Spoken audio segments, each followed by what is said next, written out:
Hi friends, বৃষ্টির দিনে আমাদের শৈশবের কথা মনে পড়ে গেল। বৃষ্টি দিয়ে শস্যযুক্ত সরকারি প্রাথমিক বিদ্যালয়ের কিছু স্টুডেন্ট বৃষ্টিতে ভিজে ছাতা মাথায় নিয়ে বাড়ি যাচ্ছে, তাদের অনুভূতি জানার চেষ্টা করব। তোমার নাম কি বলো? রুহি। তোমার নাম? রুহি। রুহি, তুমি কোন ক্লাসে পড়ো? 5 এ। ক্লাস 5 এ পড়ো। এই বৃষ্টিতে ভিজে বাড়িতে যাচ্ছ, কেমন লাগে? কেমন লাগতেছে তোমার কাছে? মজা। মজা লাগতেছে? জি। ধন্যবাদ তোমাকে। এবার আরেকজনকে জিজ্ঞাসা করছি, তোমার নাম কি বলো? রুদ্রনারায়ণ। রুদ্রনারায়ণ। হিন্দু ধর্ম। তোমার ধর্মের নাম কি? হিন্দু ধর্ম। হিন্দু ধর্ম।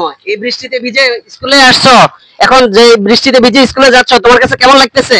ভালো। ভালো লাগতেছে? জি। জি, আমরা আরেকজন স্টুডেন্টের সাথে কথা বলতে চাচ্ছি। তোমার নাম কি? অনদেবনাথ। অনদেবনাথ। তোমার বাড়ির নাম কি? শোষক দেবনাথ বাড়ি। শোষক দেবনাথ বাড়ি। তুমি কোন ক্লাসে পড়ো? 5। ক্লাস 5। তুমি যে বৃষ্টিতে ভিজে বাড়ি যাচ্ছ, তোমার কাছে কেমন লাগতেছে?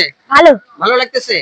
তোমরা যে আজকে তিনজন একসাথে যাচ্ছ, তোমাদের অনুভূতি কি একসাথে বলবা? তোমাদের অনুভূতি কি? ভালো লাগছে।